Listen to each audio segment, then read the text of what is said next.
Похоже, сейчас будет контратака. Он набирает обороты, врывается вперед. Опасный момент! Выход 1 на 1 и... Он чуть не попадает прямо в девятку, а? Помните, обгон – это не игра. Чтобы дорога была длиною в жизнь, не спешите обгонять. В 2017 году в России именно выезд на полосу встречного движения вошел в пятерку нарушений, из-за чего чаще всего случаются серьезные ДТП. В них погибли почти 5000 человек. В Коми за прошлый год произошло 144 аварии, связанных с обгоном. В них оборвались жизни 31 человека. Участники круглого стола, посвященного формированию культуры поведения участников дорожного движения, внимание акцентировали на самых незащищенных.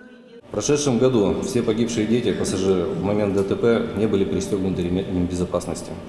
А ведь за 5 предыдущих лет из 19 погибших пассажиров детей только один ребенок был пристегнут к детскому удерживающему устройству.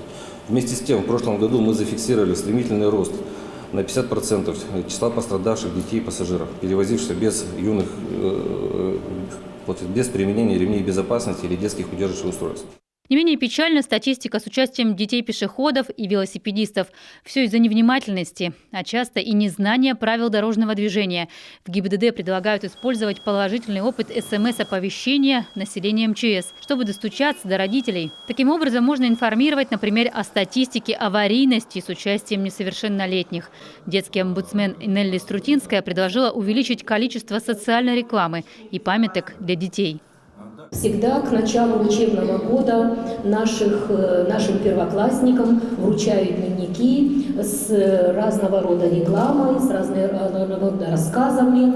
А вот почему дневники не оформить таким образом, чтобы там были и правила дорожного движения, которые все-таки дети должны соблюдать.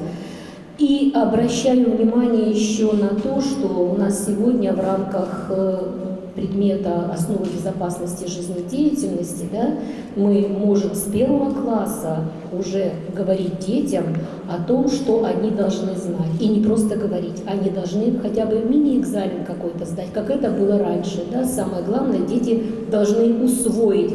По словам руководителя проекта «Повод для обгона», в рамках которого и собрался круглый стол, идею с дневниками уже успешно реализуют в Московской области. Так что можно изучить опыт. А экспертный совет движения безопасности готов делиться качественной социальной рекламой. В общем-то, его распространение и есть одна из целей социального проекта. Отдельный акцент гости сделали на теме групповых перевозок детей. То, что мы постарались сделать, это попытаться таким образом дать информацию, чтобы она была наглядная, понятная, достаточно простая с точки зрения того, на что родитель может обращать внимание. Мы всячески рекомендуем использовать этот материал для того, чтобы донести его до родителей, когда они будут задумываться о том, каким образом организовать пассажирские перевозки своих детей. В ближайшее время стартуют детские лагеря, экскурсии. В принципе, эта информация актуальна на протяжении всего года. При необходимости этот материал может быть предоставлен вам в электронном виде, какие-то распечатки и так далее. Опять-таки, в рамках мероприятий, которые мы сейчас делаем в регионах, мы привезли большое количество тиража для того, чтобы распространить это по школам. Если понадобится дополнительно, делайте запросы, пишите, мы с удовольствием готовы это предоставить. Обучающие материалы есть и для автошкол. Фильмы о вождении в различных погодных условиях, пассажирских перевозках, по соблюдению правил управления. Их предлагают вносить в программы обучения. Экспертный центр движения без опасности готов предложить и много других решений для государственного плана по исполнению стратегии безопасного движения. За 10 лет в России сделали колоссальный рывок по снижению смертности на дорогах. Однако новая цель еще амбициознее. К 2024 году снизить уровень смертности в 4 раза, а к 30-му достичь нуля. Для этого нужны эффективные практики снижения аварийности. Наша республика, например, в числе 15 регионов получила в безвозмездное пользование мобильную лабораторию безопасности, укомплектованную автомобильным городком. Его сейчас активно используют для проведения уроков безопасности в школах. В летнее время он будет работать в оздоровительных лагерях.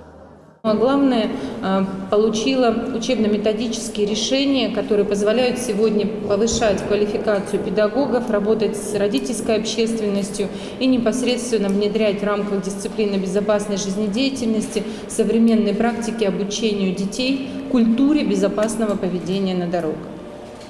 И мероприятия, которые в целом вел регион в части мобильных автогородков в дошкольных и общеобразовательных организациях, конечно, получили абсолютно новое качество с точки зрения воздействия и непосредственно воспитания наших детей. 10 специалистов проекта «Повод для обгона» уже побывали в Белгородской, Брянской, Тюменской, Ульяновской областях, в Красноярском крае, а также в Иркутске, Удмуртии. В Сыктывкаре работа только стартовала. Всю неделю будут проводить тренинги, открытые уроки, конкурсы, тесты и даже спектакли в детских садах, школах, вузах, автотранспортных предприятиях, в отделении пенсионного фонда и на АЗС. Постараются охватить все слои населения, чтобы напомнить о самых простых правилах поведения на дорогах и улицах, следовать которым должен каждый.